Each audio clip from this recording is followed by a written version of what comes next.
Well, welcome everybody. It's good to have you all over here. We're going to just go ahead and jump right into it.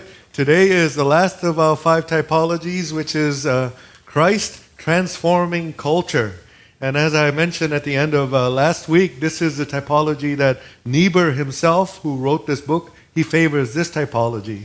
Usually a professor, when he presents something at the end of the line, is the one that he favors, and this is the one.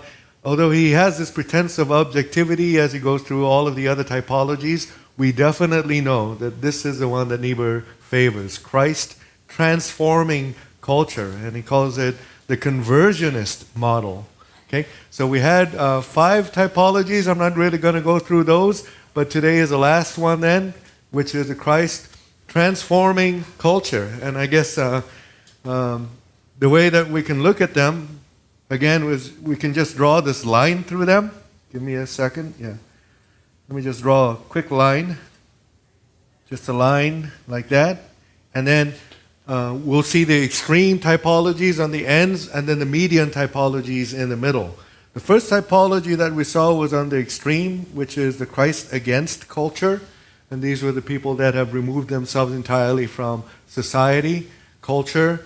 They usually form their own little enclaves like the Mennonites and the Quakers or the monastic orders where they go out in the desert and separate themselves from society. Those are the Christ against culture types. And then on the opposite end, so these are kind of the extremes, is the Christ of culture types. These are people who are so incredibly comfortable in their Christianity within the culture at large. They don't see any real points of separation. So they harmonize their Christian faith very, very well into the secular world. So those are the 2 extremes. And then in between we have the median types. And the first one that we looked at was the Catholic model, which we talked about a little bit today also. The Christ above culture with the hierarchical stuff as a median type, but it tends to lean more towards the Christ of culture. It leans that way. It tends to be syncretistic. So they tend to synthesize their Christian faith into the culture at large. Do you remember like how the Roman Catholic Church would evangelize the world? Like they go into some culture and they find, they have Christmas, trees that they do this thing on this particular day. We'll just incorporate, we'll just synthesize that into our Christian faith. And that's why you get these pagan holidays like Christmas and what else, like Easter. Easter was a festival for Ishtar, and those things, and they just synthesize those things into the Christian faith. It's quite okay. So they tend to be that way. On the other side were the dualists, the Christ and culture in paradox, which was the Martin Luther model, right? But these tend to lean more towards the Christ against culture types. And then today, so the dualists and the synthetists, but today we're going to look at one which is right square in the middle of this whole thing, and it's the conversionist model. Conversionist, which is the Christ transforming culture model. Now, why we put it dead square in the center is probably because what this model does is it looks at the good points of each side, usually the extremes, the Christ against culture side or the Christ of culture side, and takes some, not all, some of those good points and incorporates it into its typology. So, in other words, it's the type that really tries to see the truth from every angle and tries to gather those points of truth into a model that functions well for them. So it's the Christ transforming culture model. And we'll go right into it. Christ the transformer of culture, theological convictions, the conversionists. So they believe that something is happening to the world in the Christian faith. God hasn't abandoned the culture to itself. God is actually at work doing something to redeem the culture. And that's how they look at it. So something is happening to the world. It's being converted from its pagan corruption to something, to the kingdom of God. Let's put it that way. So these conversionists' understanding of the relations of Christ and culture is most closely akin to dualism. Dualism was Martin Luther. So the convergenists, the Christ transforming culture, and the Christ and culture and paradox are very, very close together.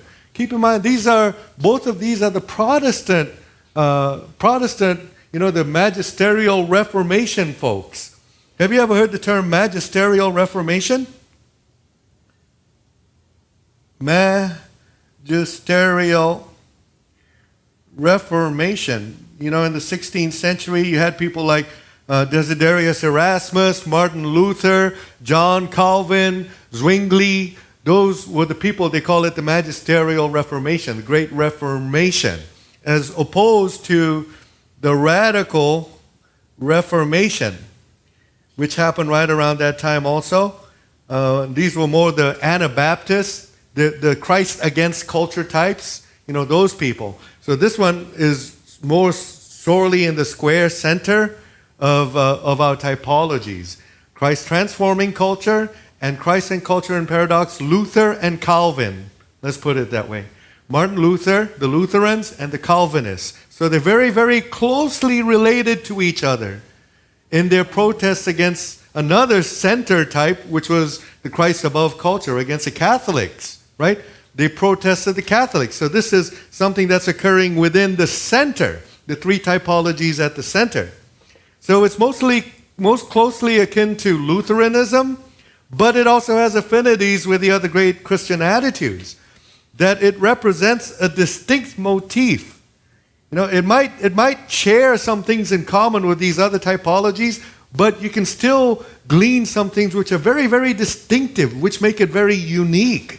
However, that it represents a distinct motif, however, becomes apparent when one moves from the Gospel of Matthew and the letter of James through Paul's epistles to the fourth Gospel. Niebuhr is going to look particularly at the Gospel of John, the fourth Gospel, which says, God so loved the world that he gave his only begotten Son, that whosoever believes in him should what? You all know John 3:16. Come on. You all watch football on TV. You see the sign, right?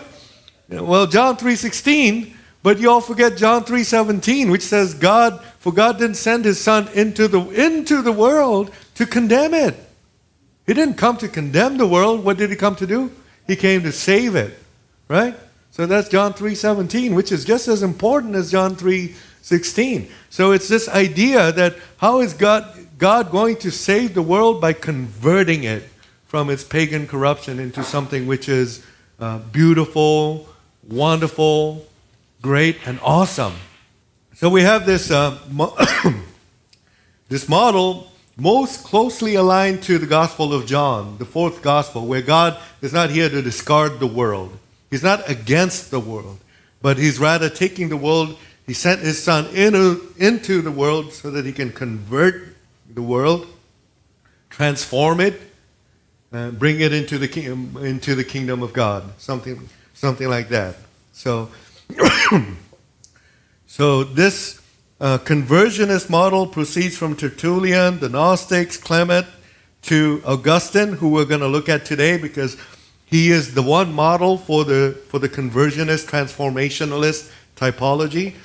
Or from Tolstoy. If you remember, Tolstoy was the Christ against culture type, the guy who retreated. Although he had all of the amenities of culture, he was a massive cultural producer in Russia. All his novels and stuff, but he abandoned all of that. He went against it, and he was a Christ against culture type. So when we move from people like that, and Albert Ritschl, who was the Christ of culture model, and then we move from there to Kierkegaard and F.D. Maurice. These are two important names, but I'm just going to glance over them. We don't need to dwell on Kierkegaard, although he's one of my favorite existentialist philosophers.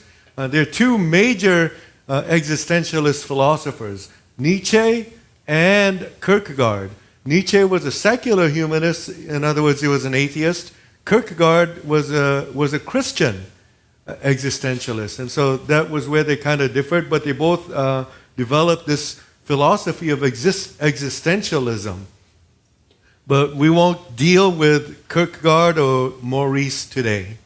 So basically, this is what's going on. We're moving away from the extremes, Christ against and Christ of culture, although there's some affinities in the view that we're going to be looking at today for those positions. we're going to now focus right back into the center where there's the closest affinity, the three median types, Christ above culture, the Catholics, the Lutherans, and the Calvinists. Today is more like Calvinism. Though they hold fast to the radical distinction between God's work in Christ and man's work in culture. There's a radical distinction between what God's work and man's work. These things can't be reconciled. This is almost like the dualists that we saw, right?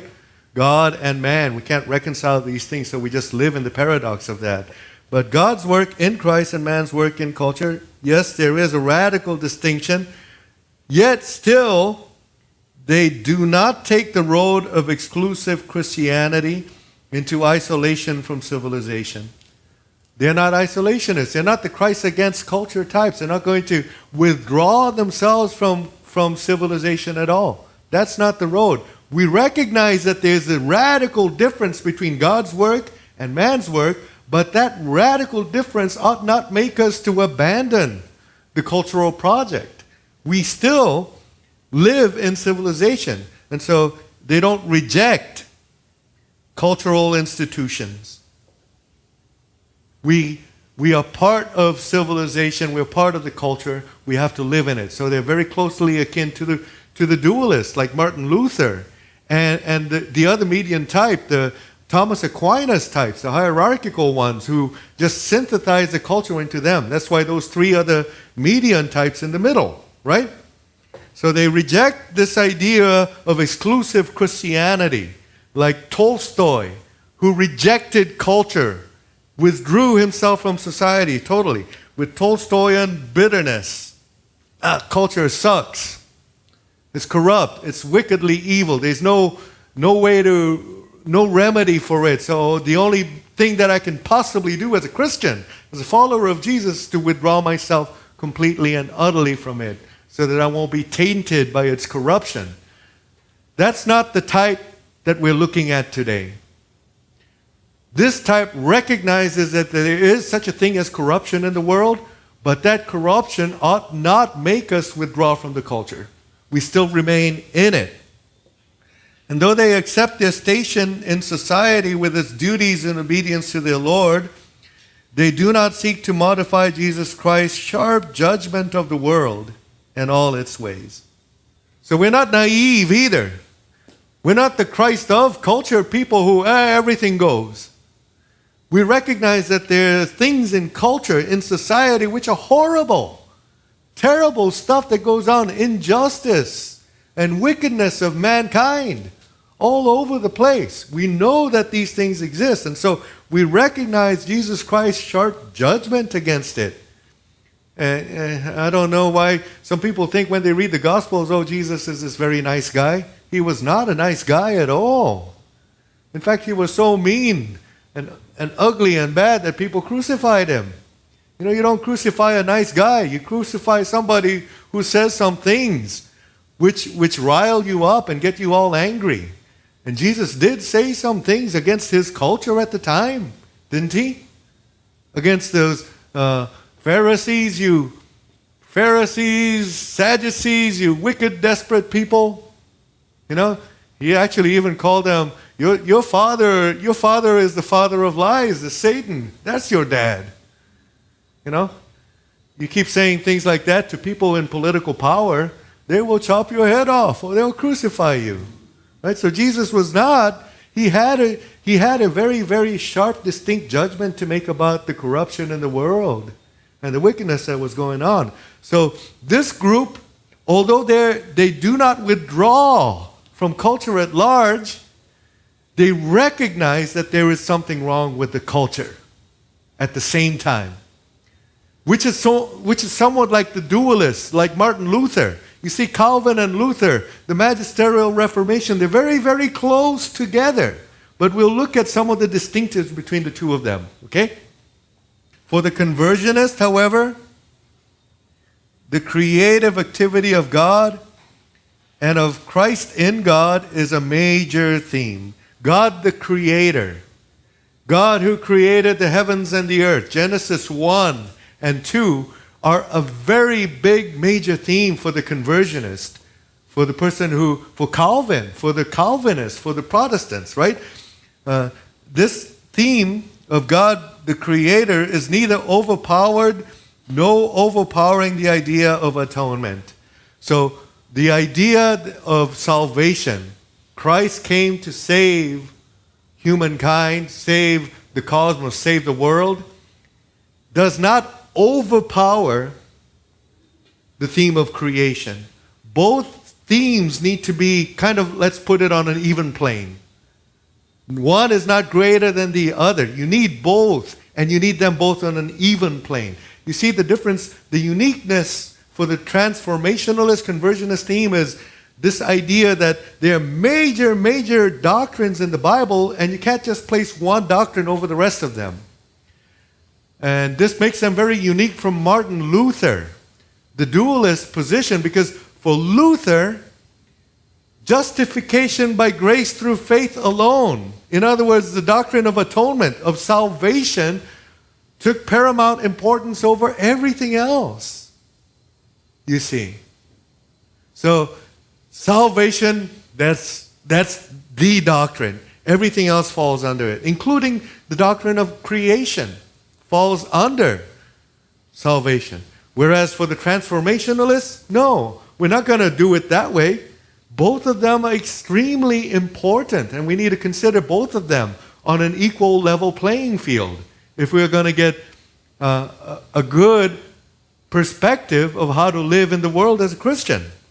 So, hence man, the creature. You see the word creature. What are we? We are created beings. And that's of primary importance. God created us. Working in a what? In a created world. We are created beings working in a created world. Lives as a conversionist sees it. We live under the rule of Christ and by the creative power and ordering of the divine word. Even though in his unredeemed mind, this is a person who is not converted yet to Christ. If it's in his unredeemed mind, he may believe that he lives among vain things under divine wrath. To be sure, the dualist, the Martin Luther type, the Christ and Culture and Paradox we saw last week, the dualist, often also says something like this, but this is the difference. He tends to qualify it so much by references to God's anger as peculiarly manifest in the physical world that the beneficence of the ruler of nature becomes somewhat doubtful.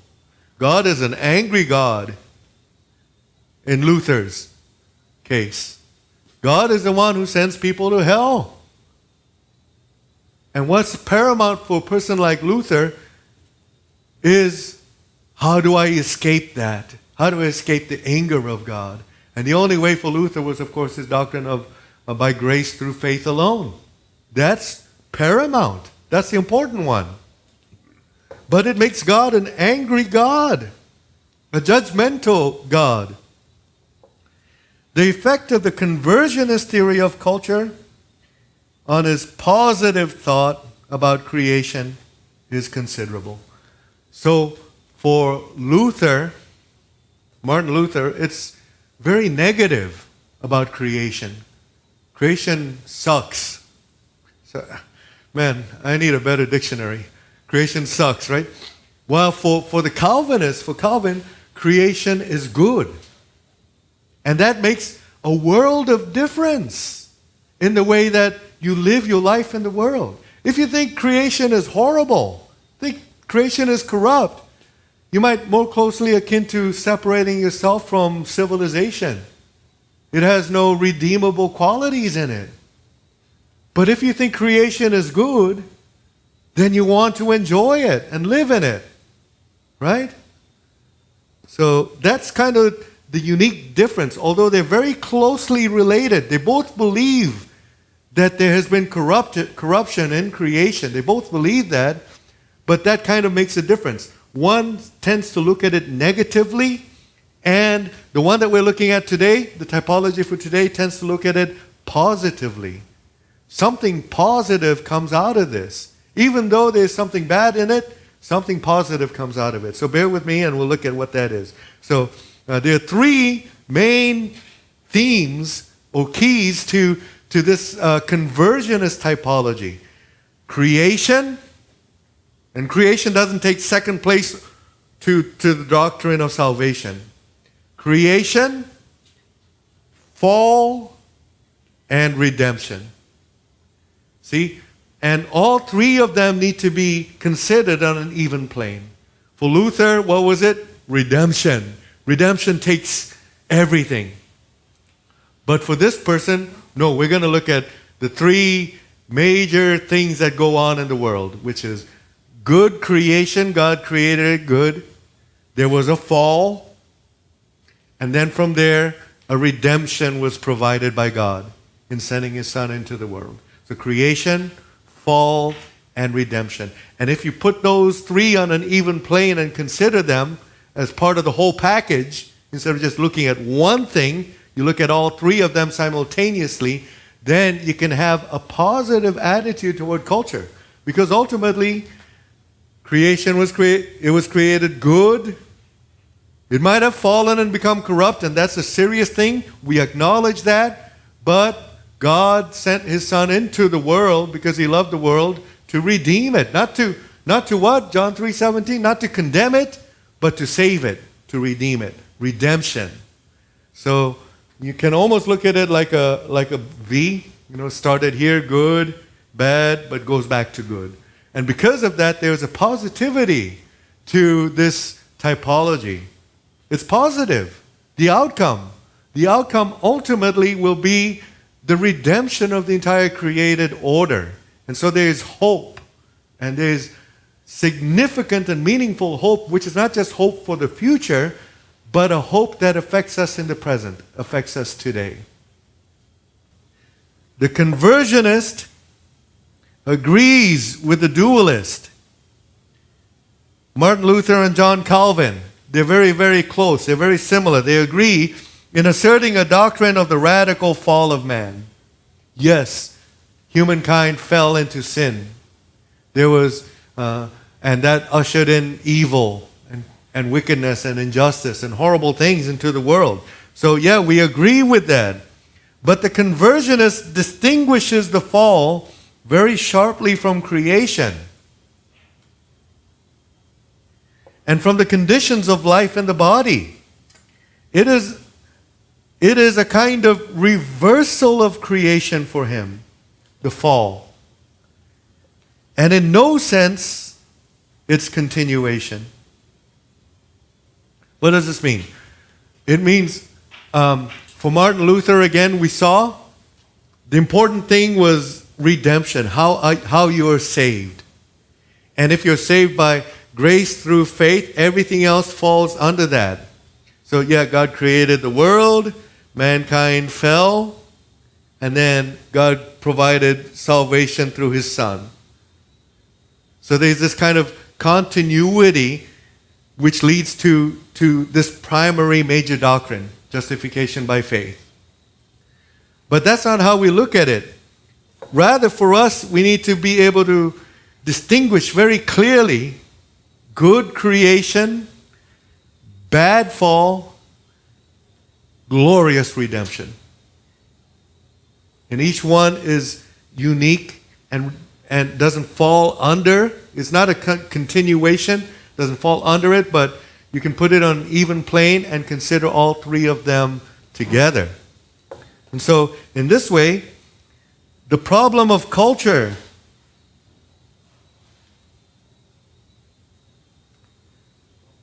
is therefore the problem of its conversion.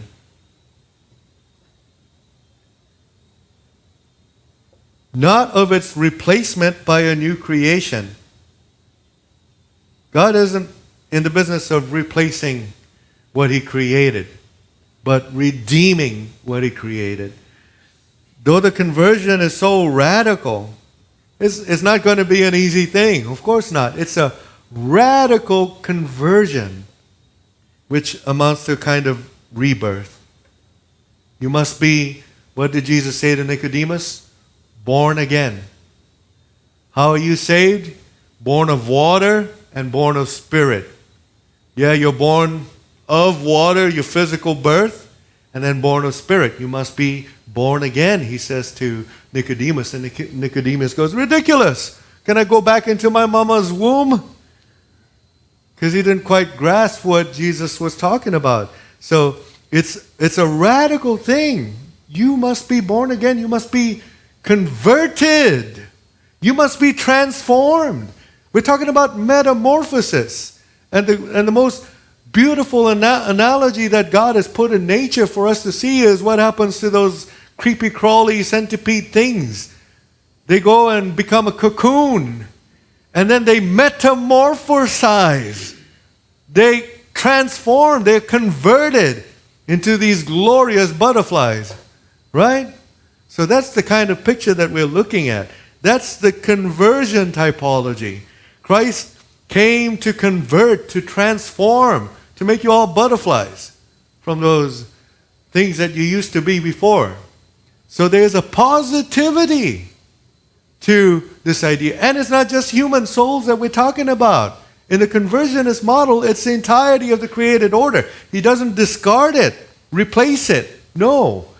Actually, this old creation which has been corrupted and is evil, and we recognize that, is being transformed, renewed. So Paul says in Romans 8, all of creation is groaning like a woman in childbirth. Because what is the process that's going on? Metamorphosis, change, radical change and transformation, new birth, not just for you and me, but for the entire created order. All of creation groans in anticipation of what is about to happen. Okay? Do you remember when you were in your mama's womb? Of course not. You probably don't have memories at all of that dark place which you thought was the entirety of the world. Until you popped out, right? Shock.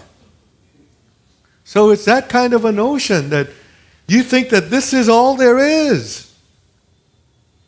But it's not as if it's the only thing that exists. God will make you born again into a new and living reality, which is the only living reality that has been around from the very beginning.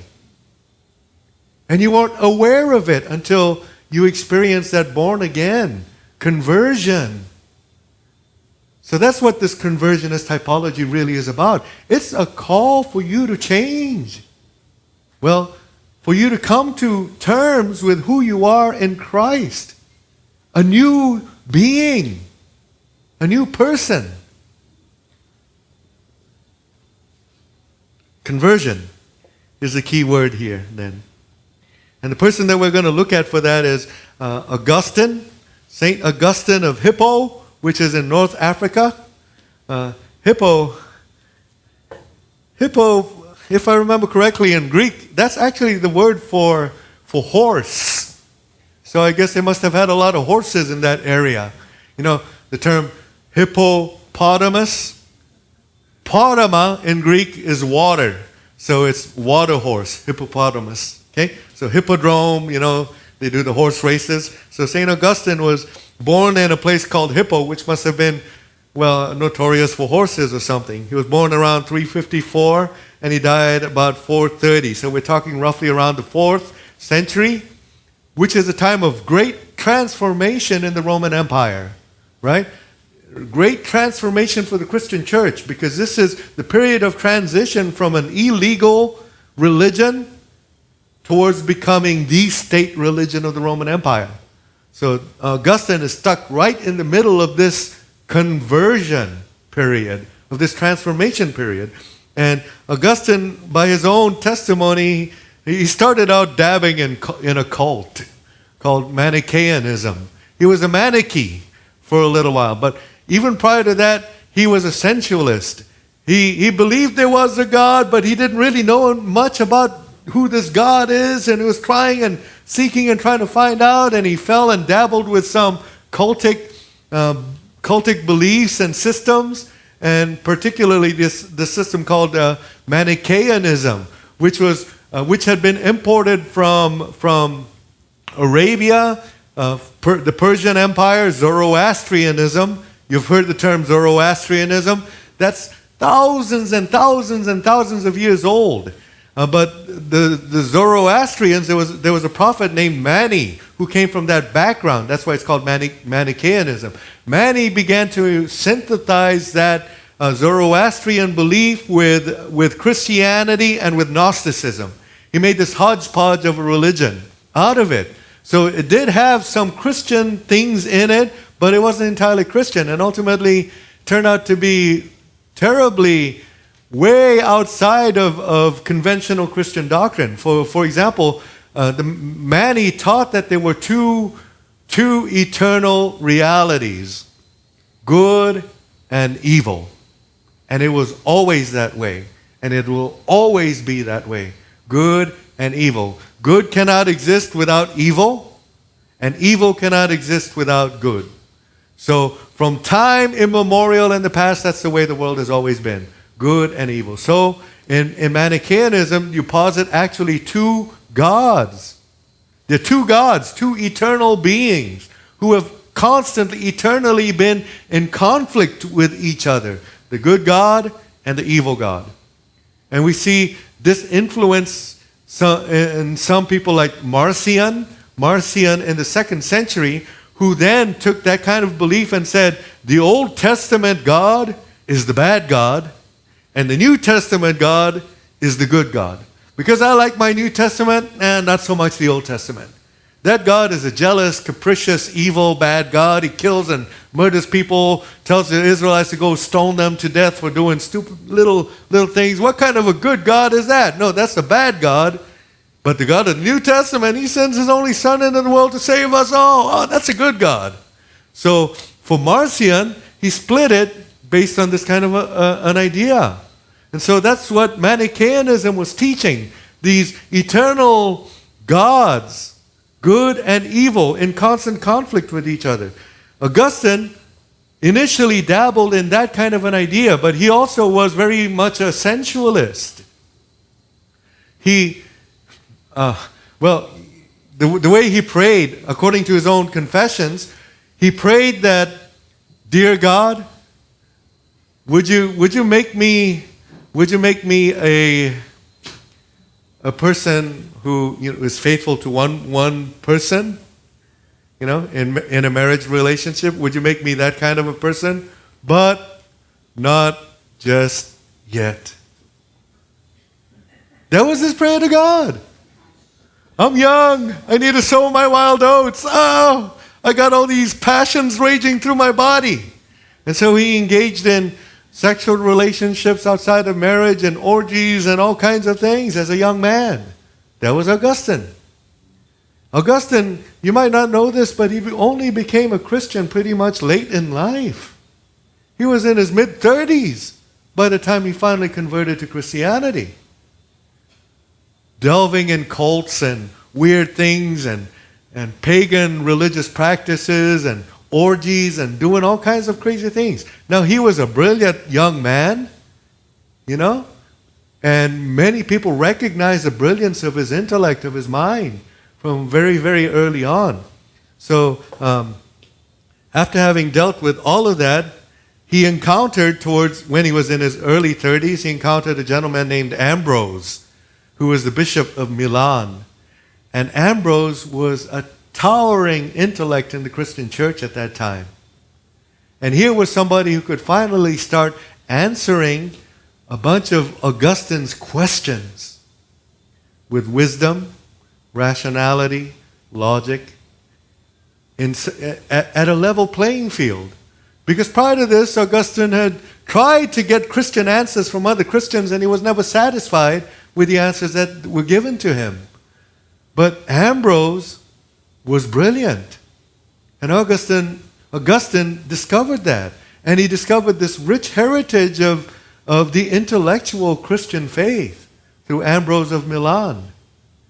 And through that process, he was finally able to struggle through all the things that he was going on and become a Christian himself. So Ambrose had a deep, significant influence on this young Augustine. But then in his Confessions, which is one of his famous books, his autobiographical book, he talks about this period of time answer questions, talking, dialogue with Ambrose. And then at one point, he's sitting in his backyard, and he hears a voice in his ear. Maybe he was like, Nash of A Beautiful Mind, schizophrenic or something, but he heard a voice out loud which said to him, "Take up and read." Tolle lege in the Latin. And it was probably a kid playing on the street, and he heard that voice coming. Tolle lege, take up and read. And he looks, and he has right there in front of him, he has the scriptures, the Bible, and more specifically the book of Romans. And so he opens up the book of Romans, and it falls right around Romans chapter 12 through 16. He doesn't really understand what he's reading, but it transforms him. And that's the beginning of his conversion. It's a conversionist thing. He converted to Christianity from dabbling in all kinds of weird beliefs and systems and things and searching for answers and never being satisfied. He finally came to the place of conversion, a place of faith. And so that's the conversion story of St. Augustine, and it's told in this really, really famous book, his autobiography called The Confessions. If you've ever read The Confessions, they're a fascinating book to read. And it's easy reading, by the way. We're not talking about deep theological stuff. It's like a testimony. He's giving a testimony about his life. So you might want to read the Confession sometime and see all of this. So after his conversion, he became ordained as a priest. And then about 4 or 5 years later, he became the Bishop of Hippo, this area. And then many years later, he wrote his classic, which is called The City of God. It's a book that has had a profound effect on the entirety of Western civilization. I know most of us nowadays have never really read it, and therefore we miss the fact that this book has affected us totally. The City of God. So basically, he is being used by Niebuhr as the figure for the conversionist typology because of his own personal conversion. See, he was converted. He was born again, and even at a very, very late age. And he took that conversion, his own personal conversion, and put it out into the rest of the world. Oh, if that's what God did to me, isn't that what God is doing to the rest of creation also? Converting it, changing it, taking this wretched human being that I was, sinful and terrible, and I didn't even know it. Just living a horrible life with the wrong beliefs, wrong systems and everything, and took that and radically transformed me into a new person, a new being, a new creation, into a citizen of the kingdom when I used to be a citizen of the world. So if that is what Jesus does, if that's what God does, convert individual persons, let's put that out to the rest of the world, and this is what God is doing to the rest of creation. And that's where we get this conversionist typology. God hasn't discarded you, me, or anybody else. No, no, no. That's not God. He doesn't discard people. He converts them, changes them, makes them new beings.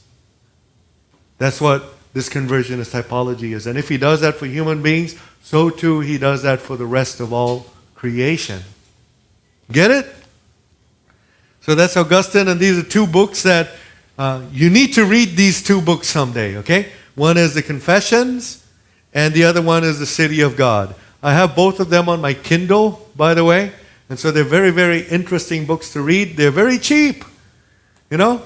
I actually think I got the Confessions for free because, you know, copyrights, you can just download them for free. But the City of God, I had to pay 99 cents for it. Shucks.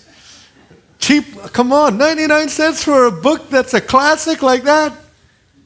But that's because, it's one of those new editions with all the commentary and scholarly footnotes and all of that kind of stuff. So we're paying some scholars for the work that they did, and that's quite okay with me. But these are the two books that made a huge, huge difference from the 4th century to the rest of Western civilization. Augustine is the theologian that radically transformed the West. So it's important for us to see these things. And the Confessions, of course, is the story, his autobiography of his own personal conversion, of his own transformation, which then he extends to the rest of the whole world. While the City of God is really his theological classic. In it, it's a very, very profound book. And I want to give you the circumstances of why he wrote this book. Okay? He wrote it around the time that Rome, the city of Rome, was sacked by the Visigoths. And a gentleman named Alaric, who was one of those, warrior types who came and utterly sacked the city of Rome, destroyed it. And because of that, that happened in 410. So Augustine has been the bishop of Hippo for a little while now, and all of this happened. And what happened when the city of Rome fell to these barbarians, the pagans, the Roman citizens, the pagans blamed the Christians for what happened. They blamed Christians. It's like the same thing that happened, that instigated the reason for Niebuhr to write his own book, Christ and Culture. Do you remember? It was because after World War I, World War II, the Holocaust, the secular philosophical world was blaming Christianity for all of the ills of Western civilization. Christians were not able to redeem, not do something good. Look at all of the atrocities that happened in the 20th century. You Christians, it's your fault. And so Niebuhr wrote Christ and Culture partly as an explanation for why things happened the way that they did, which is similar to what Augustine did with City of God back in the 4th century. The pagans were blaming the Christians for these barbarians who came and totally ransacked civilization, destroyed civilization. So that was the impetus for why Augustine wrote this book, partly in order to defend Christianity from these charges that they're impotent, that they can't protect, they can't defend civilization against barbarians who come and do this kind of stuff. Which is very interesting because Alaric, the Visigoth, the big tribal chieftain, was actually a Christian. Well, with some screwy beliefs also, But he admired the Christian God. He fell in love with Jesus. So he was very, very closely akin to Christianity. So much so to the point that when his Goth army came and destroyed Rome, you know what they did to the Christians? They let them go. Oh, you're a Christian. It's fine. You're a Christian. Oh, okay. So much so to the point that a lot of pagan Romans who were not Christians, I'm a Christian. I'm a Christian. Oh, okay. Okay. And then as soon as they're out of that situation, oh, those Christians, it was their fault. That's what was happening. And so Augustine wrote this book, The City of God, partly as a contention to explain why this happened. And the main gist of the book is simply this. There are two cities. The city of man, Rome, and the city of God. And we live in the constant interplay of both of these cities. And what's happening is the city of man is being gradually and gradually taken over by the city of God. The kingdom of heaven gradually comes and takes over the city of men. It's not the idea of them being polar opposites, but of transformation. The city of God is coming and transforming, converting the city of men into something better. That's the basic gist of this book. So just for you to read, this is from chapter 1, which is entitled, Of the Adversaries of the Name of Christ. All those people accusing the Christians for the fall of the Roman Empire. To Alaric, whom the barbarians for Christ's sake spared when they stormed the city. These Visigoths, they came and they spared those Christians. So much so to the point that those Romans who weren't even Christians were like, I'm a Christian. Right? So he says this, thus escaped multitudes. All these people by claiming that they were Christians when they were not, so they could be saved, who now reproach the Christian religion. And now that they're out of harm's way, they're pointing the finger at the Christians, saying it was all your fault. And impute to Christ the ills that have befallen their city. But the preservation of their own life, a boon which they owe to the respect entertained for Christ. The respect. These Goths, they respected the Christians. You know, Alaric respected, he admired Jesus. They entertained this respect for Christ by these barbarians. Well, they attribute not to our Christ, but to their own good luck. Doesn't that kind of feel like what happens even nowadays sometimes, you know, when we're discussing religion in dialogue with people who are non-religious? They point to all of the faults of you religious people. It seems apparently that all the ills of the world are on account of us Christians. And none of the good stuff that Christianity has ever done in the world, but all of the bad stuff is brought out time and time and time again whenever there's dialogue between Christians and non-Christians. Oh, you crusades, and oh, you inquisitions and witch hunts and this and that and that and this.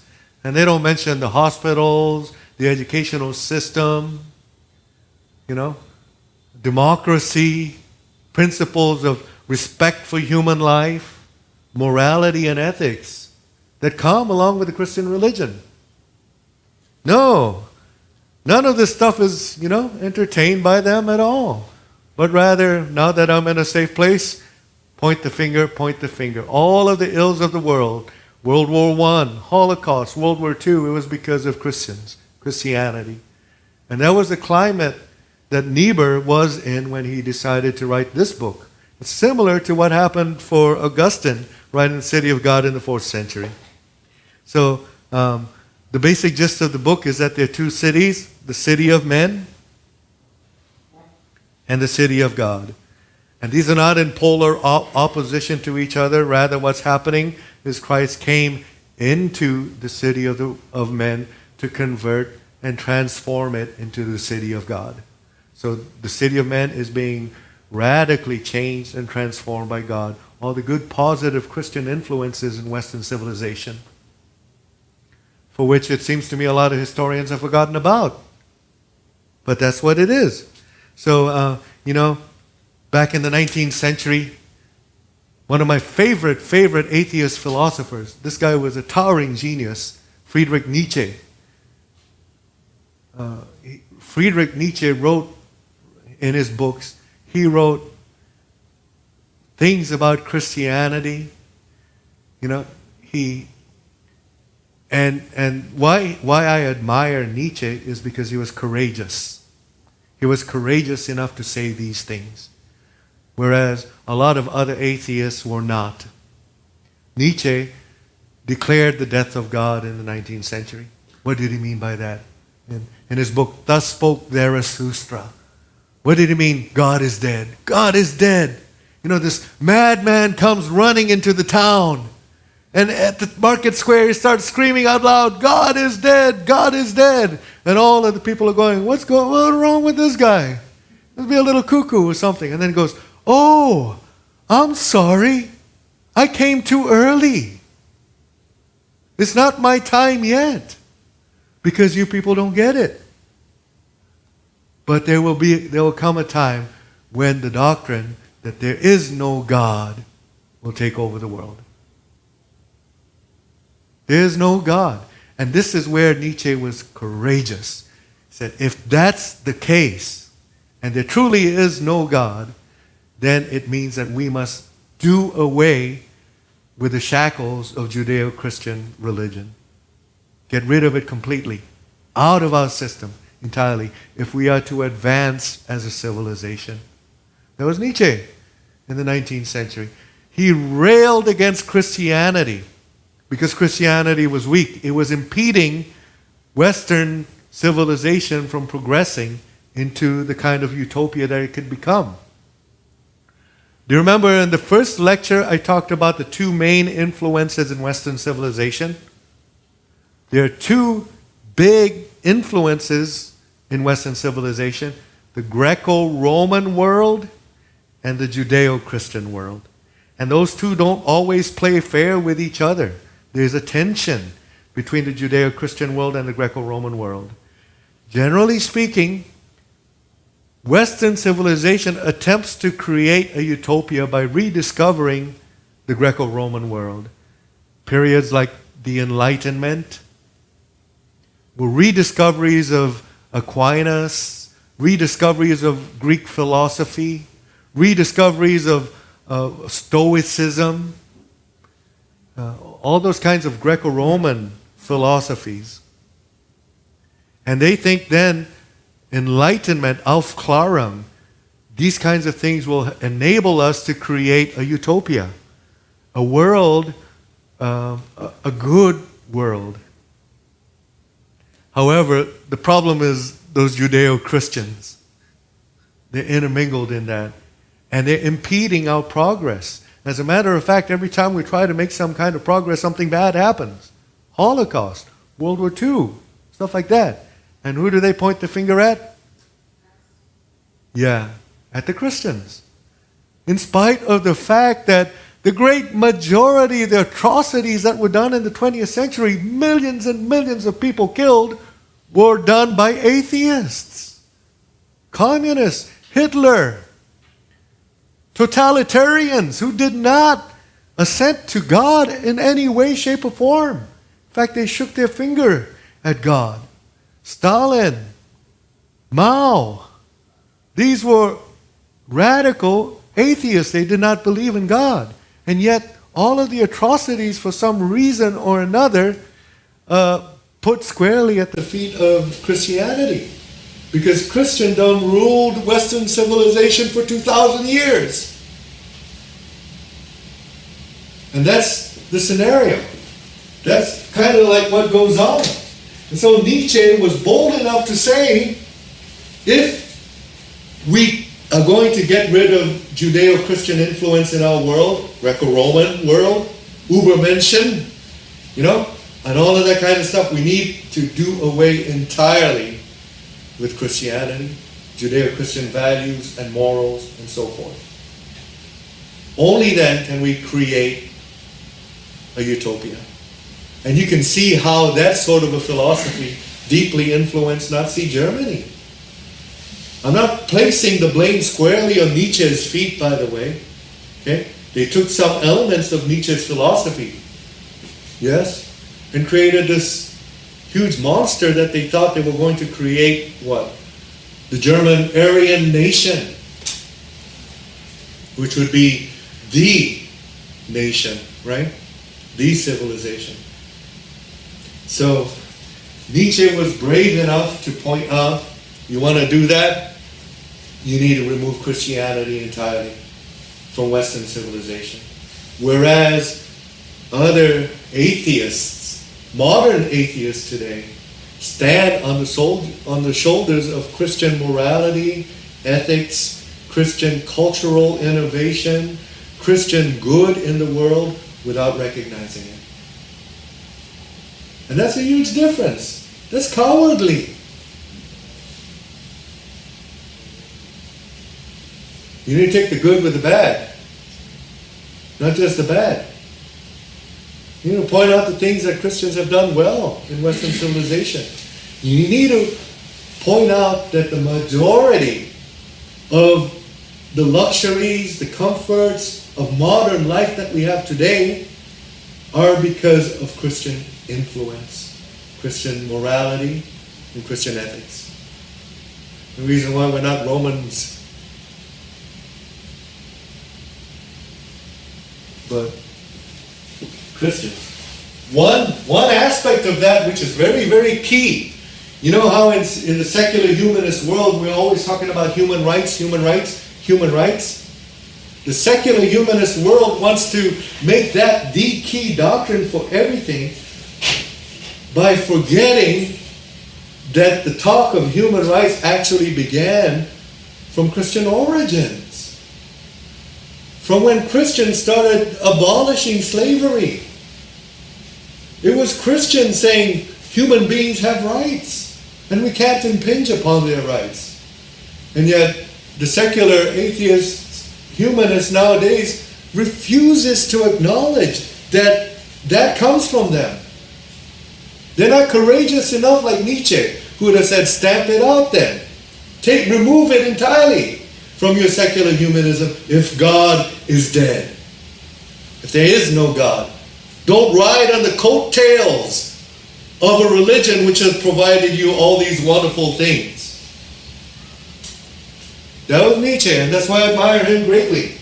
He was a consistent atheist, in other words.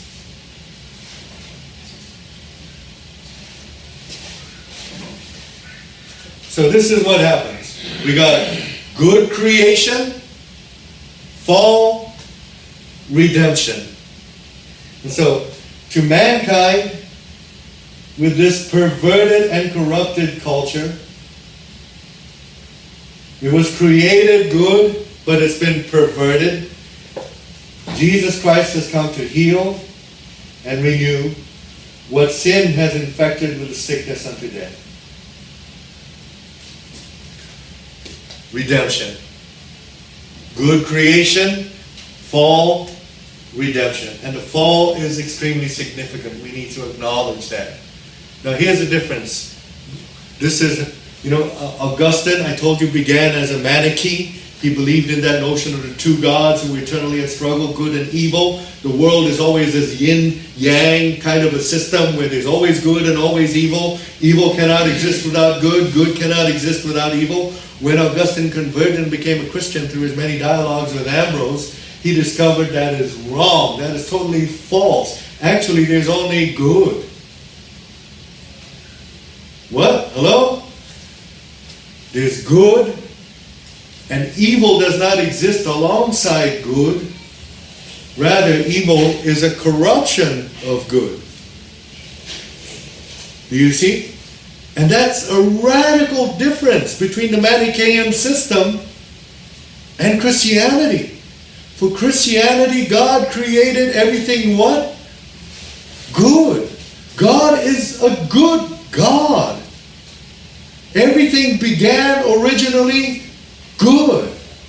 What evil is not something that stands alongside good, but evil is a corruption of the good.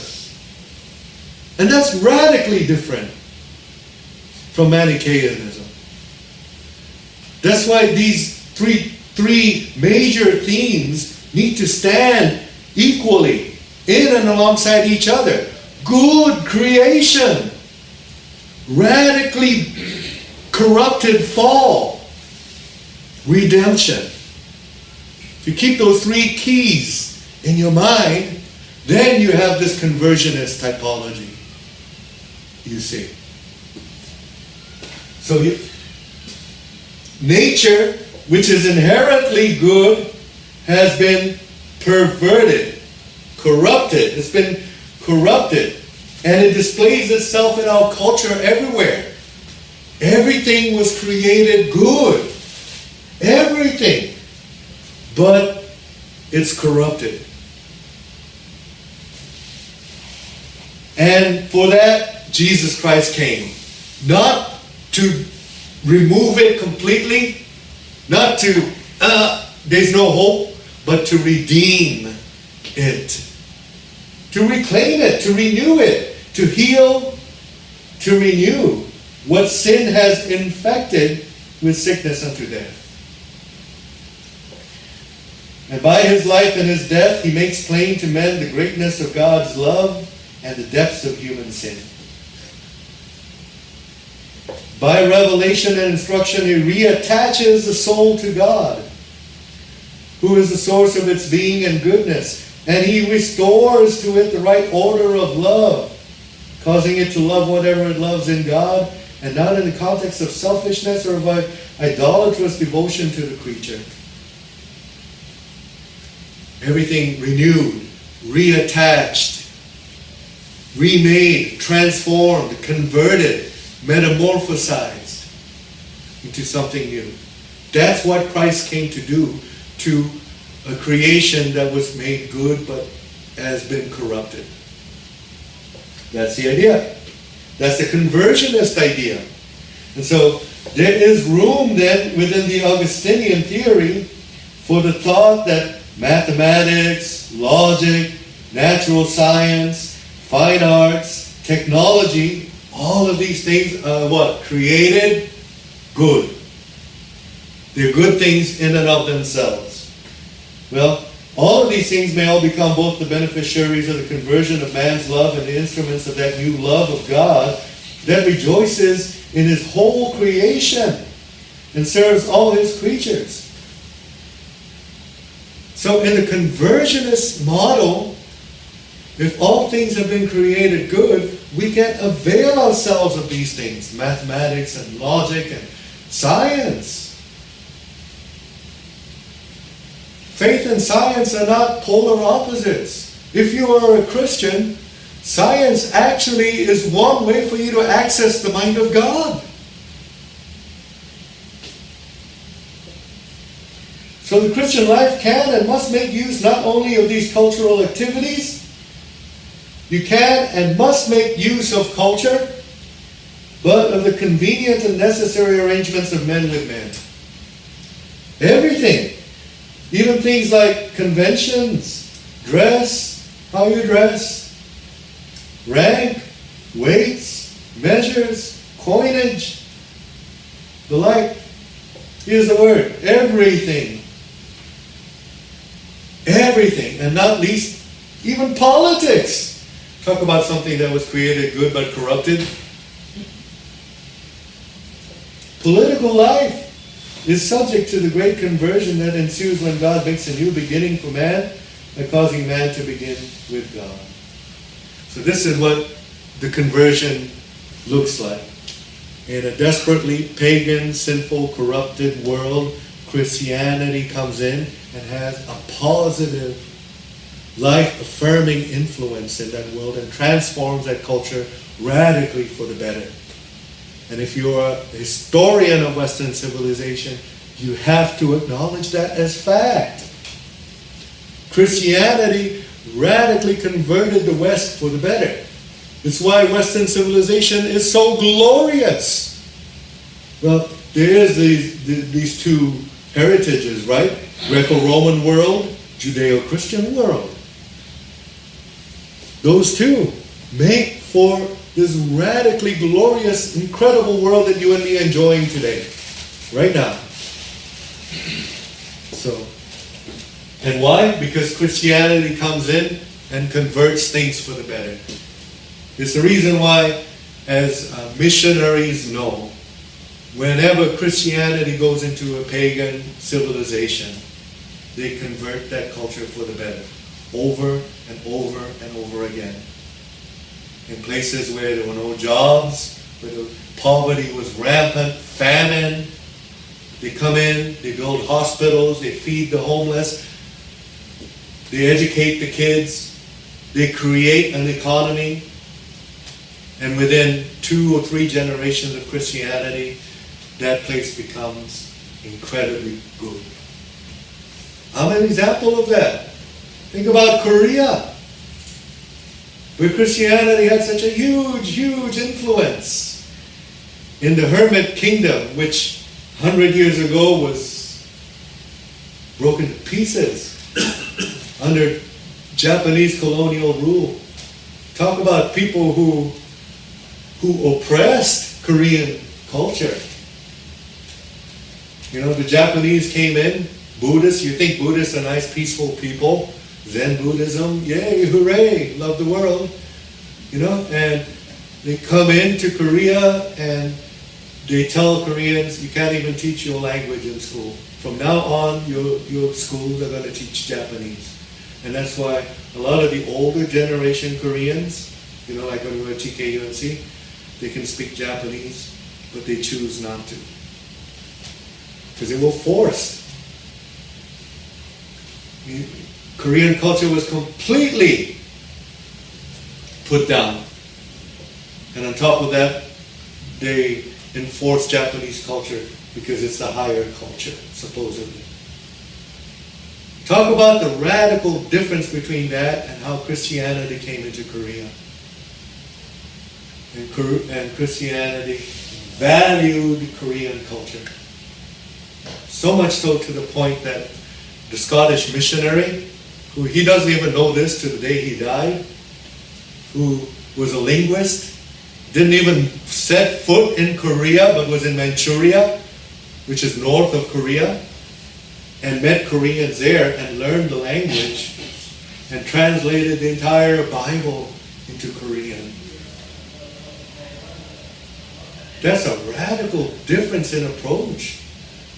One is cultural domination. The other is, wow, let me learn your culture, let me learn your language so I can translate this thing for you and give it to you. And this Scottish missionary who never ever set foot in Korea gave these translated Bibles to Koreans and took it back to Korea. And you know who converted Koreans to Christianity? Koreans reading a Korean Bible. And that Scottish missionary didn't even know that until the day he died. He's up in heaven and Jesus going, well done, good and faithful servant. He's going, what did I do? Look at what you did for this hermit kingdom. So that a nerdy Korean pastor can be teaching this kind of stuff here in Wesley Chapel. All these connections. Conversion. When Christianity comes into the world, it converts it for the better. Not by destroying the culture, but by transforming that culture. That's the model that we're looking at today, and which incidentally is my model also. It's not just the model that Niebuhr favors, but it's the one that I like too, the Christ transforming culture model. One of the reasons why I call myself a Calvinist, in spite of the fact that the majority of people in America in the 21st century have no idea what Calvinism is.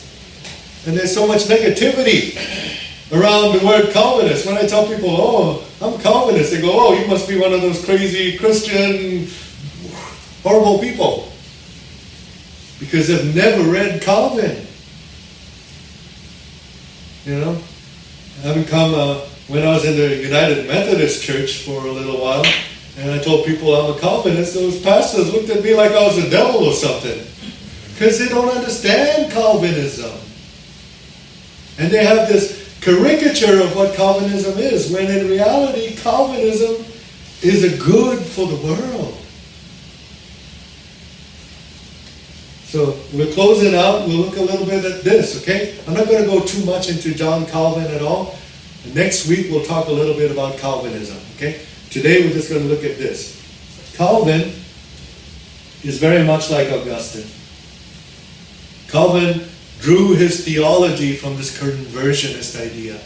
The idea that God created everything good, somehow became corrupted, and yet God did not abandon it, but is in the process of redeeming all of it. Not just human souls, but all of creation. That's what underlies Calvinism. It's a very positive thought, as opposed to Luther. Lutheranism is very negative. Everything is bad. Oh, and I just have to live in it. But for Calvin, this is a distinction. Everything will eventually turn out for the good. There's hope. Hope is radical in Calvinism. So the conversionist idea is prominent in his thought and practice. more than Luther.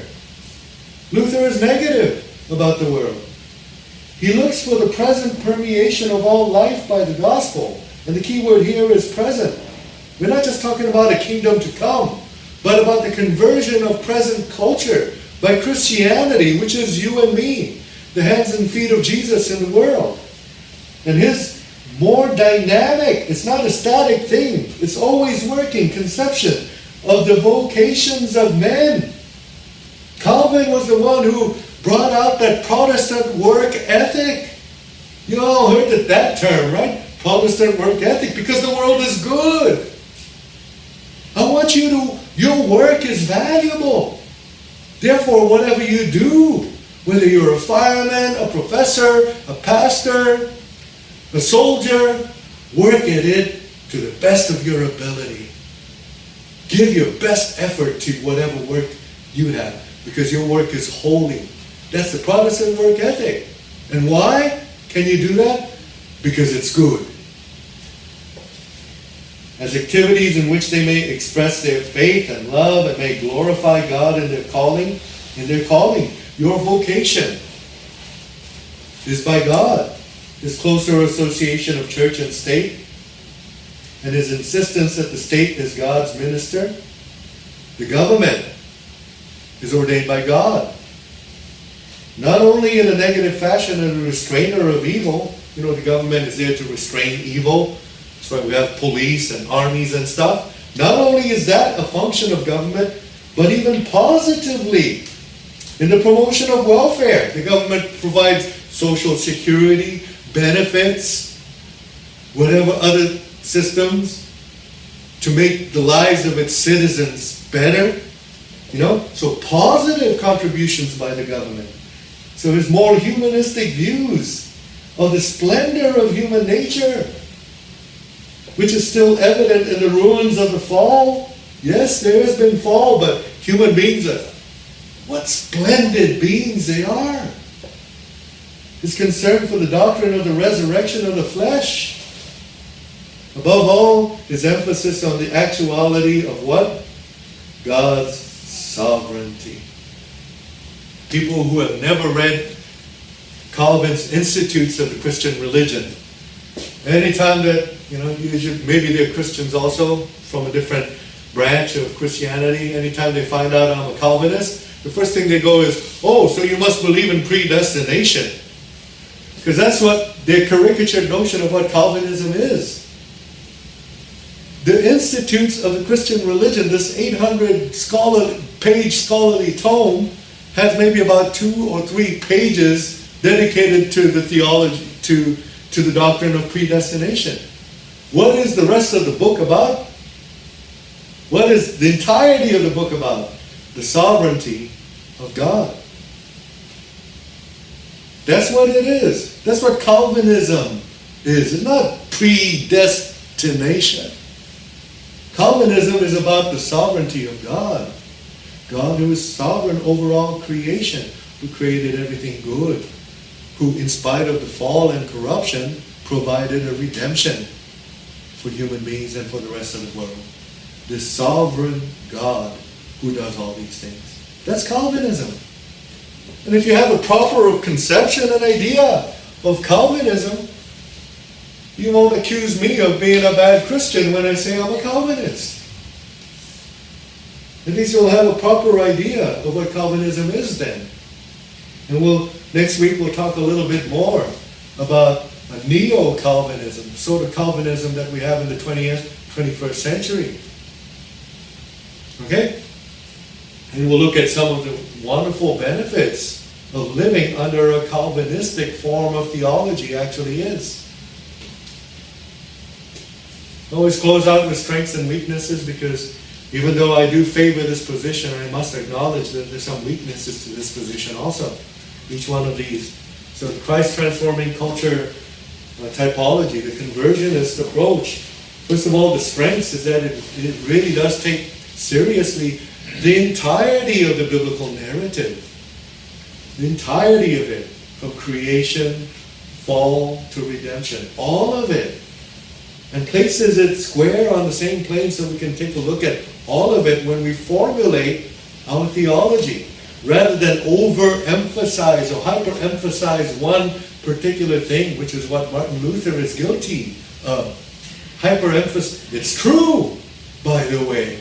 We are saved. We are justified by grace through faith. But to overemphasize that one doctrine at the expense of everything else sometimes skews your theology. It makes things difficult to understand. So the broad, wide entirety of the biblical narrative is considered in this particular perspective. Creation, fall, redemption. Those are the main subheadings for the entirety of the biblical narrative. The other strength is that it gives a positive contribution to culture. If you are a Calvinist, you believe that Christianity can and should make a positive difference in the world. That's why Calvinists go and build hospitals. Calvinists go and become college professors to teach material, become firefighters so that people will be safe. That's why Calvinists join the army instead of being complete pacifists like the Christ against culture type.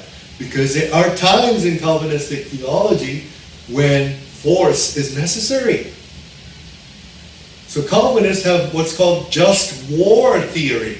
Not every war is just, by the way, but there are times when it's justified to go and fight a battle somewhere in the world. Right? So Calvinism provides positive contributions to every facet of culture. And to me, the major strength of the Calvinistic system is simply this: the sovereignty of God over all creation. And what that means is that God doesn't just abandon it, like some Christian views, typologies, think of culture. Oh, it's irredeemable. Right? God does not abandon any aspect of creation. All of it is redeemable by God. And by the way, keep this in mind, God is the only one who can do that. Not you and me. We can't. But God can. With God, all things are possible.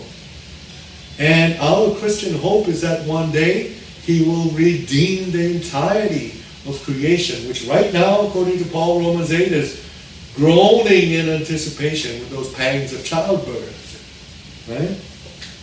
So those are strengths of this typology, but it has some weaknesses. And his major weakness is unbridled optimism. You know? I remember when William Walker used to come to the old Mary Kay facility, and I would go, Pastor James, why are you always so happy all the time? It seems like you're so optimistic. Because I have hope that God is not abandoning anything, but redeeming all of it. So, but sometimes that can be a weakness, this unbridled optimism about our cultural project. You know? And so, with that unbridled optimism, sometimes it can lean a little bit too heavily more towards that Christ of culture typology. And then we become culturally captive, rather than being instigators of cultural change for positive. The influence is the other way around. The culture is influencing us instead. Right? So we got to be very aware of that and careful. The other weakness is that our cultural participation in the world as Christians is often overlooked and ridiculed. We've seen that over and over again. When Alaric sacks Rome, when World War II and the Holocaust happened, when bad things happen, guess who gets all the blame? Who are the scapegoats? Oh, those unbridled, optimistic Christians who think they're making a positive contribution to the world. It's their fault. They're naive. They're idealists. They don't live with their foot squarely in reality of the world. And therefore, they make no positive, real contribution. So we get ridiculed, we get overlooked. And lastly, there's this tendency toward universalism in Calvinistic thought. Now, we got to be a little careful here, because Augustine believed in the doctrine of hell. There are indeed some people who will go to hell. And according to Augustine, it's the majority of people will go to hell. So what do we mean by this universalism? This is the key distinction. There are many different forms of universalism in theology. The form that we are confusing is the one that says God will save all people. That's one form of universalism, but that's not the Calvinistic form of universalism. The Calvinistic form of universalism is quite literally the cosmos, the created order. God is redeeming, saving the entirety of the created order. Doesn't necessarily mean every human being is going to go to heaven, but it means the created order is being redeemed by God. Here's the weakness, of course. Ultimately, if you take that to its logical extreme, like a good neo-Calvinist like Karl Barth would do, they can easily be accused of universalism. Oh, you mean everything? Everything is saved in the end.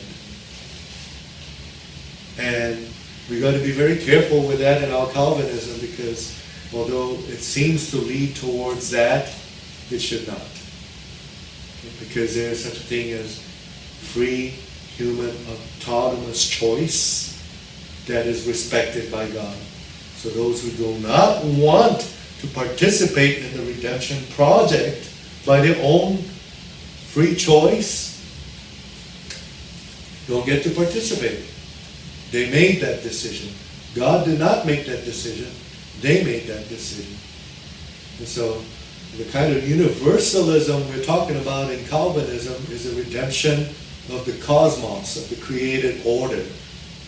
Whereas the universalism of every human soul being saved sometimes gets confused with that, but it's not what we're talking about. Okay? One last slide and we're done. We're not dealing with human progress in culture. Don't confuse that. We are unbridled optimists. We have hope because God is the one at work in redeeming creation. We participate in the project. We didn't start it. We don't instigate it. And as a matter of fact, if we try to do it on our own, we're going to fail miserably. This is God's project. So we're not talking about secular humanism either, which is attempting to build a utopia minus God. Right? But we're talking about what? The divine conversion of the spirit of man from which all culture rises. The divine conversion. So you need to be born again. You need to be regenerated. You need to be created anew into the new human being, the new person that you were intended to be from the start. That's why conversion is extremely important in Calvinistic thought. It irks me to death when I'm in church, and I've had this happen so many times that people tell me, Pastor, you seem to be born again. I've been going to church 30 years. I don't know what that term means. It bothers me terribly. Right? You need divine conversion. You need to be converted. You need to become a new person. So the kingdom of God begins within. It's your own personal transformation, change. But it is to make itself manifest without. It is to penetrate the feelings, your habits, your thoughts, words, acts, all of this stuff about you, every aspect of you needs to be regenerated, needs to be changed, needs to be born again. And so at last, what does this do? It is to penetrate our whole social existence. So God did not just redeem you, did not just save you so that you could be all by yourself within, but it goes from within to without until it affects the entirety of creation. So the kingdom of heaven is near. Repent, which is the word for conversion. Metanoia. Metanoia. Radical 180-degree turnaround, change of your mind, your nous, your noia. That. Repent and believe in the kingdom. So, this kingdom, the kingdom of God, is transformed culture. Because it is, first of all, the conversion of the human spirit from faithlessness and self-service to what? To the knowledge and service of God. That's what conversion looks like. Selfish, ego, me. The only thing that matters is my stuff, to the kingdom of God, faithful service in it. And when we do that, the radical transformation to the rest of society is incredible. It's a beautiful thing to behold. Just to close out, we are losing Christian influence in the 21st century. We all know that. Christianity used to be a huge, major influence in Europe. Now less than 25% of Europe is Christian. Right? And America is going the same way. Whereas about a generation ago, about 89% of Americans called themselves Christians. Nowadays, it's down to like about 70. It's still a majority, but atheism, I'm not saying anything bad about atheism, by the way, but atheism has gone from about, in that same period of time, from about 4% to almost 20%. So Christian influence is waning in the 21st century. And I worry significantly, not about Christianity per se, but about the effects that is going to have in the culture at large. And I think we are already beginning to see that in some of the uncivility that we have in the world now. The courteousness, the lack of respect. You know, we can blame it on all sorts of things like technology and stuff, but those are just symptoms of a much deeper disease that is going on in our culture at large. And I think part of the problem right now is the waning of Christian influence in the world. In other words, we Calvinists are not doing a good job of conversion in the 21st century. So we have a big, big job to do. Thank you all so much for coming in. We got questions? Mikey? How do you value the larger influence of Muslims in this day? Because the population is right around 350 million. You have a larger increase of Muslims into the United States. So that, therefore, is going to drive Christianity. Good social observation. One of the things that I got to mention, first of all, is one of the reasons why Islam is growing and Christianity is not by conversion. Islam doesn't grow by converting people to Islam. They're growing because they're having more children. It's by birth. Muslim families, they have 4, 5, 6, 7 children. Whereas in European Christendom,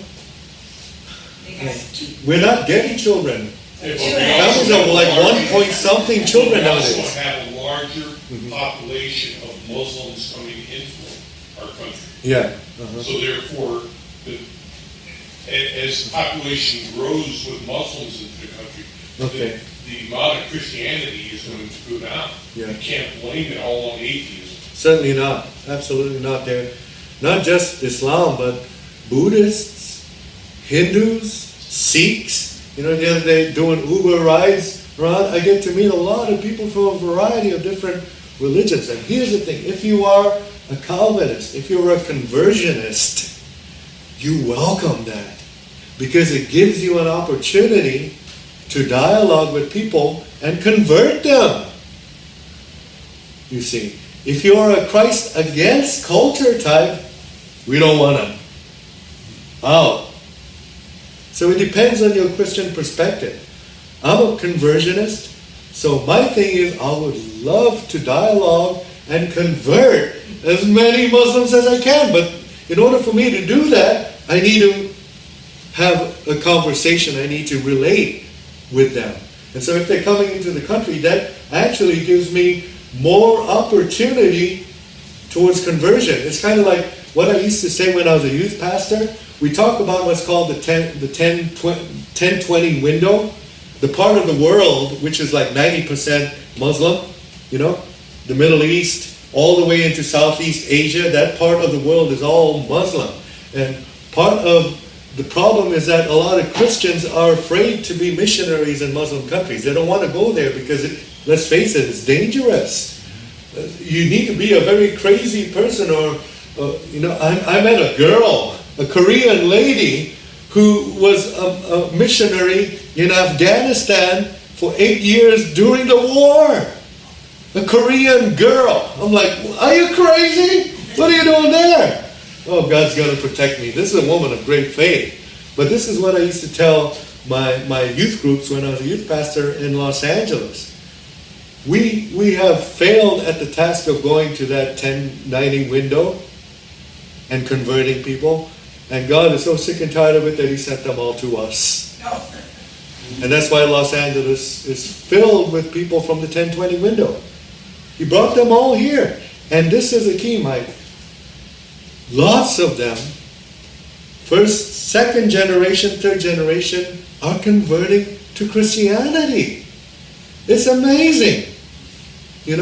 I actually had the privilege of going to a mosque in Los Angeles and talking to the imam and the people there, and they were so hospitable.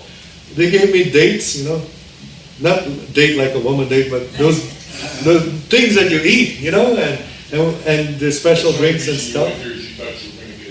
Yeah, maybe. But we talked civilly, and this is the key.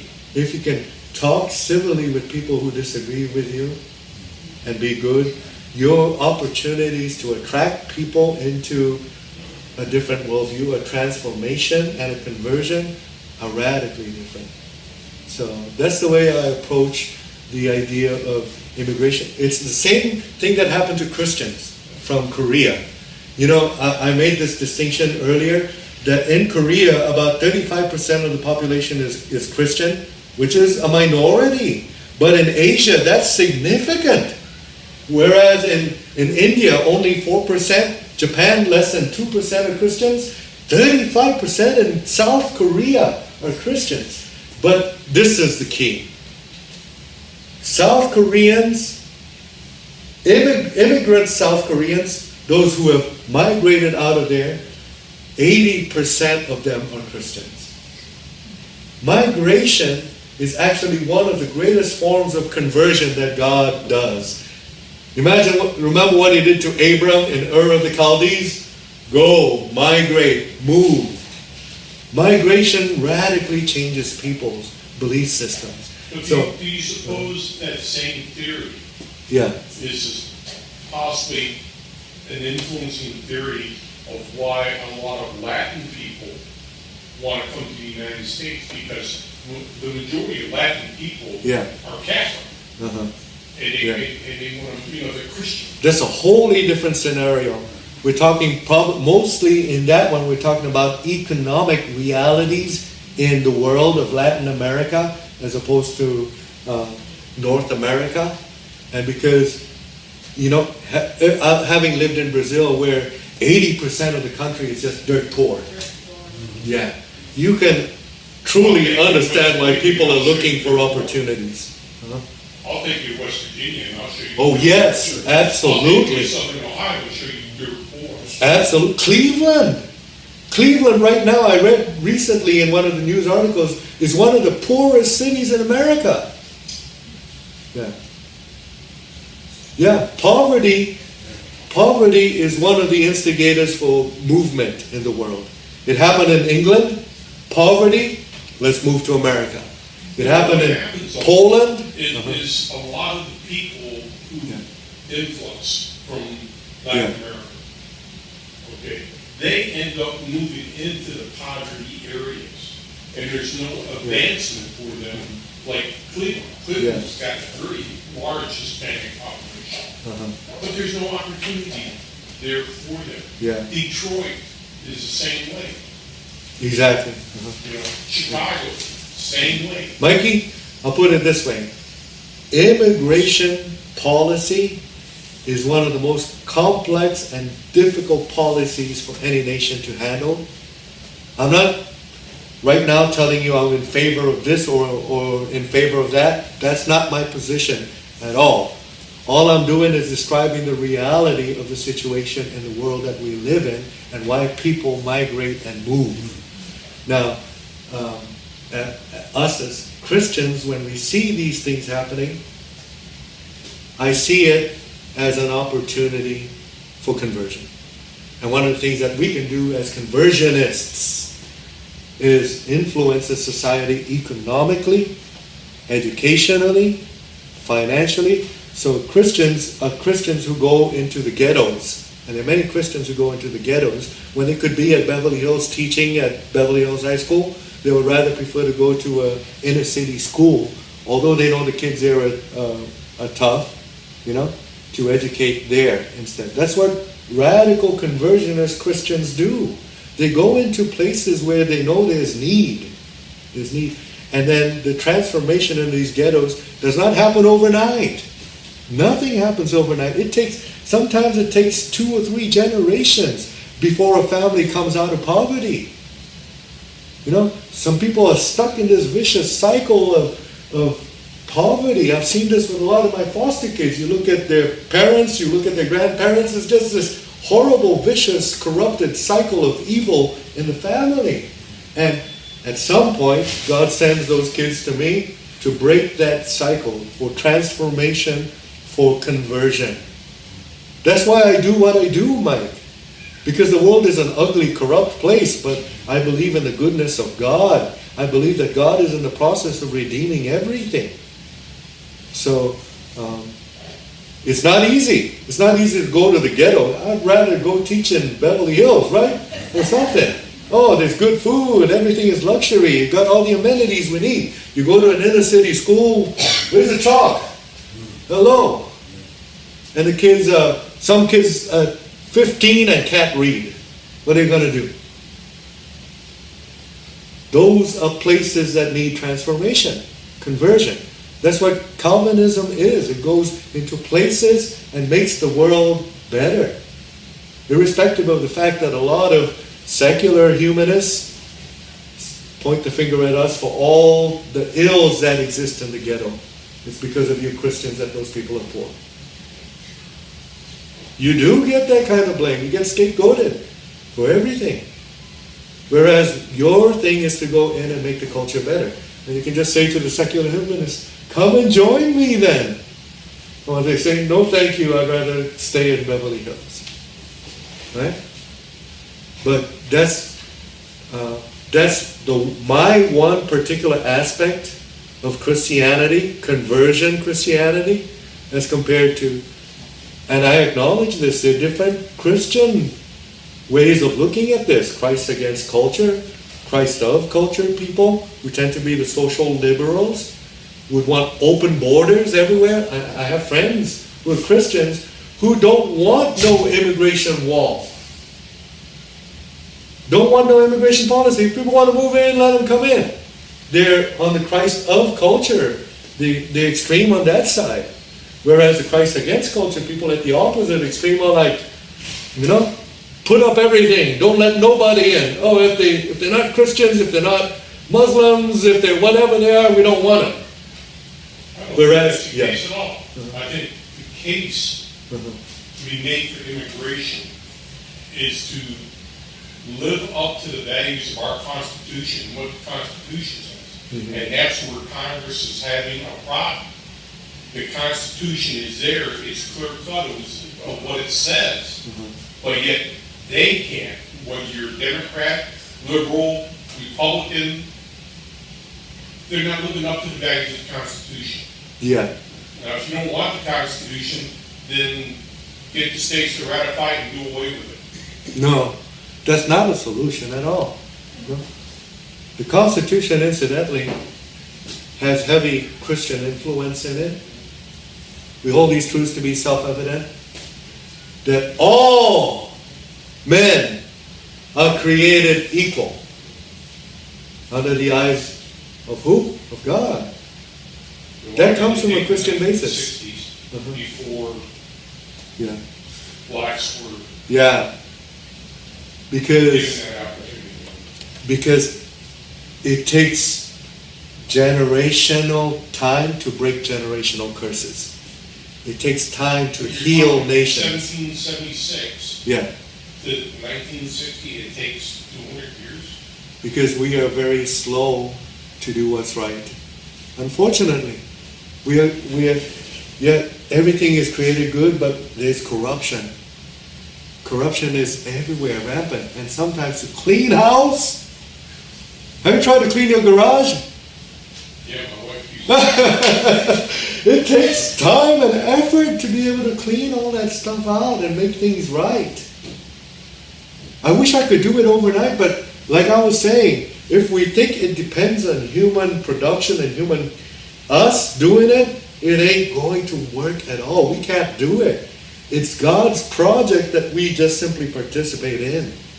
And part of the problem is that we are obstinate, we are fools, we are ethnocentric, we are all kinds of things. We are selfish. Economy is based on a selfish credo. Mine, me. Capitalism is that. And by the way, I love capitalism. I think it's the best economic system that you can have. In a world that's fallen and corrupted. We're not talking about a perfect utopia. Because if we live in a perfect utopia, communism is the system. But in a nitty-gritty reality of a world where everything is corrupted and sinful and broken, you need that system, that economic system that motivates greedy people. And if you don't believe that, you're not living in reality. It's not all generated by greed, though. Some people are just genetically based on working harder, and there's a reward for that. Yeah. Some people don't even need people if they don't know. But I think capitalism always creates that motivation additionally. But, if it was all about, Yeah. because the end result doesn't have to be financial for you, for an individual. Right. So there are other sorts of rewards that Right, you can which get. I think other communism and stuff doesn't cultivate. Yeah. Yeah. Why do you think communism fails? Because Oh, it's on an uprising in this country. Because there is no such thing as communism. Yes. Of course, it starts out that way, but Yeah. it becomes a dictatorship. Uh-huh. Somebody takes over and takes control, and then the masses don't have anything to say, the people at the top do, Yeah.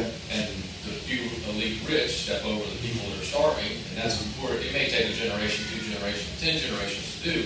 That's where it ends up. Yeah. I Absolutely. mean, you just look. Well said, Tracy. It sounds good. The basis is good. Communism, all work together, we all share. But in reality, it never turns out that way. Yeah. Well, And usually socialism doesn't either. it's because of a corrupt government. Well, that's where it all comes. Yeah. Everything, that's the institutional thing that Martin Luther was protesting. Institutions ultimately become corrupted and are in need of reform constantly. That's the only thing the United States has going for it. Checks and balances. There's a chance that you can revolt and start something fresh every 4 years. Yeah. Or attempt to. Uh-huh. Yeah. The So problem with America no right now is nobody no wants to- leader is there for life. Right. Term limits. That's it. You can stay there for this time and then get out. I have a question. When it comes to conversion, Uh-huh. if you consider all the big major religions of the world, does the Christian religion stand head and shoulders in getting people to join, Converted? to join the Christian religion other than the other? But all religions are trying to get conversions into their religion. Yeah. So where do we stand as, That's a very, very complex question, because when we're talking about the world, I'm not talking about Europe only, because in Europe it's been tanking, okay, but when you're talking about the global South, Africa, Asia, Latin America, in the past 50 years, Christianity has exploded. You would be shocked how huge Christianity. Nothing even comes close to comparing to what has happened in the past 50 years in terms of Christian conversion in Catholic countries like Brazil. They're being converted to Christ. You know, because just because you live in a country that's Catholic doesn't mean that you're a believer. But yet in the past 50 years there have been exponentially, let's say, conversions from time immemorial. In the past 100 years since the turn of the 20th century, exponentially Christianity has just grown by leaps and bounds to the point where it's the largest religion in the world by a long shot. And most of it not by birth, but by conversion, by people becoming Christians, which is amazing. It is amazing. Muslims, Islam, to the growth Yeah. of Christianity. Well, we look at North Africa especially. Well, look It's at part of the United 10-20 States, window. Yeah. because, overwhelmingly, the conversions in our penal system has been Yeah. Muslims. Why, I don't know, but it has. Yeah. Because they say that you don't have to be forgiven. God takes you just as you are. That's what I read. Yeah. That- So they can, no matter what they've done, doesn't make any difference. Right now, Yeah. you can become a Muslim and be a good Muslim. Which, by the way, is not in the Bible. God takes you just as you are so you can just remain the way you are. It's not in the Bible. It says, repent, change, be transformed, become a new person, be born again. That's what the Bible says. Convert. Right? Now, the Muslim question is a huge question, Mike. It is. It's huge. All I can say is, in my experience in Los Angeles, when we had over 30 years living there with influx of people from many, many different places, religions and faiths and so forth, there have been a tremendous amount of conversions. I think about this one guy, his name is Nabil Qureshi. Have you heard of Nabil Qureshi? Nabil Qureshi was actually born into a Pakistani Muslim family which was radically Muslim. They were radicals. They were at the extreme end of Islam. And when they came to America, they immigrated to America. Nabil was a little boy when they came, and he was adamantly, radically Muslim throughout his life. And then in his college years, he started having angry debates with Christians. And things weren't going well in these debates. They were arguing and shouting past each other and so forth, and things that over a period of time, he was a brilliant, Nabil Qureshi is a brilliant man. Over a period of time, he met some Christians like Ambrose of Milan, brilliant, intellectually savvy, who could dialogue with him at a high level. And he starts going, whoa, there might actually be something to Christianity that I didn't know about. And he started struggling with his own, who is Jesus especially? That was the question. And in his own personal testimony, Nabil Qureshi talks about how ultimately through those kinds of struggles, and he knew that if he converted to Christianity, he would lose his family. He would lose his culture.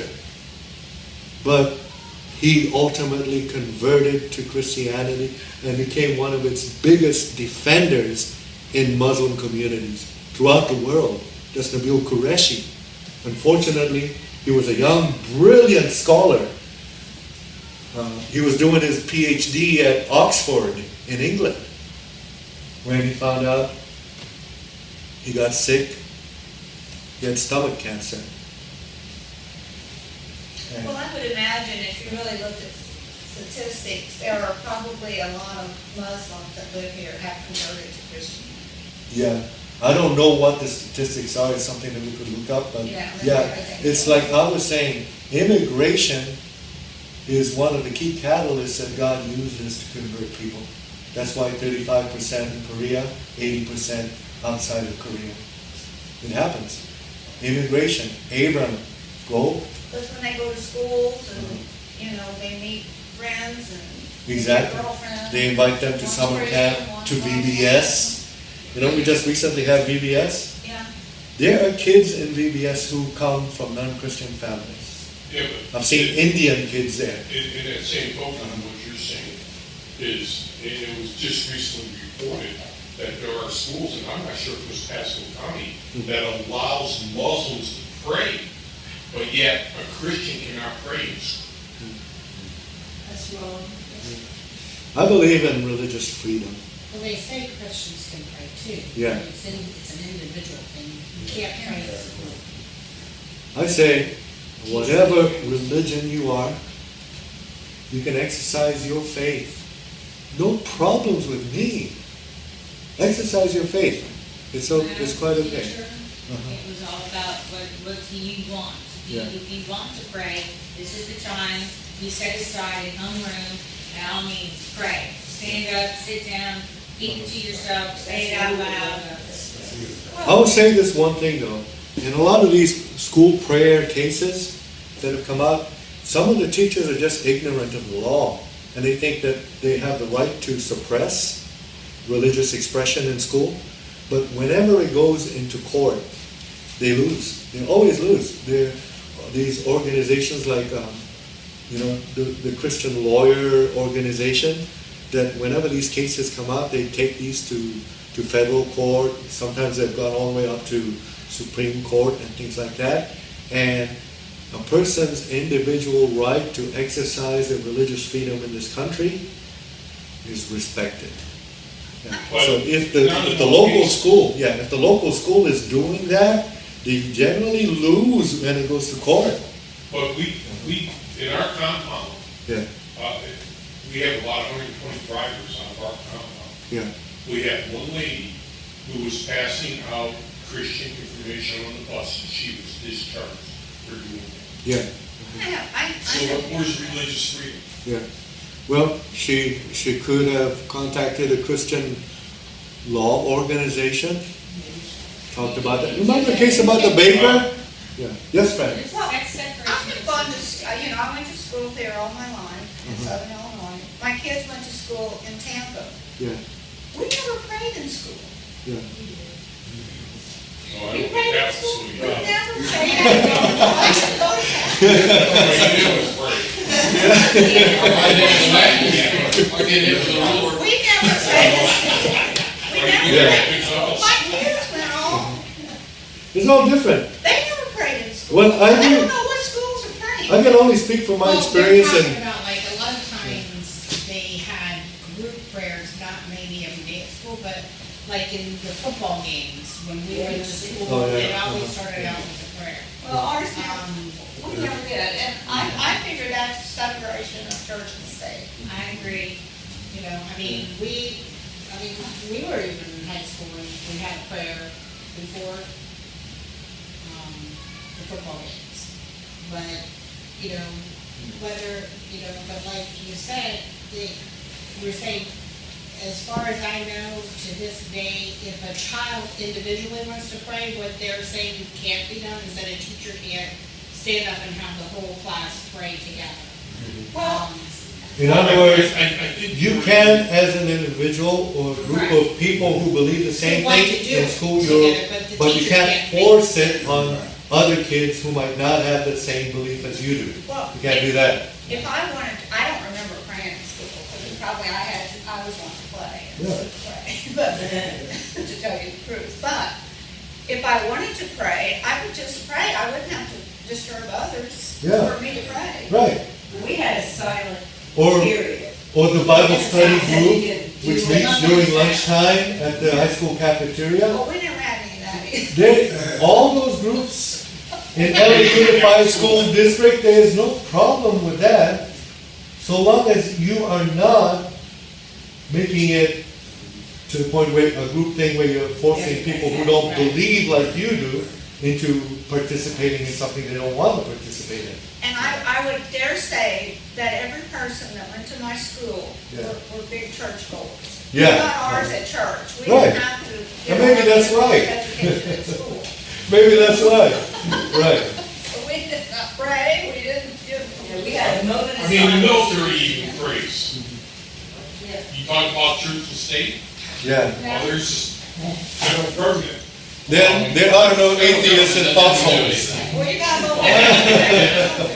But we They did away didn't with age pray. limit I requirement, don't know what because it schools used to be, are praying. you could only Yeah. be 31 years old. If you weren't hired by 31, they wouldn't hire you. So the federal government did away with that, they hire you at 60. But the federal government, you can't be over 35 and be hired by any federal agency like FBI or the, so they didn't change the rules for them. Or go in the I military. think the Army's 43 now. Oh, They have boosted it up to So you're still old. I'm no, I'm 52. sign up today. Huh? I may go sign up today. I was 33. I get done. I wouldn't I'll venture go all to the that. way with my head. Anyway, I did want to thank you all. Thank you so much for coming. Good discussion. Yeah, absolutely. That's right. So there'll never be another war. Why Next Sunday, we're done with the typologies, but next Sunday what we're going to do is we're going to look at what's called spheres of influence and the different ways that particular segments of society can interact in a healthy way with each other.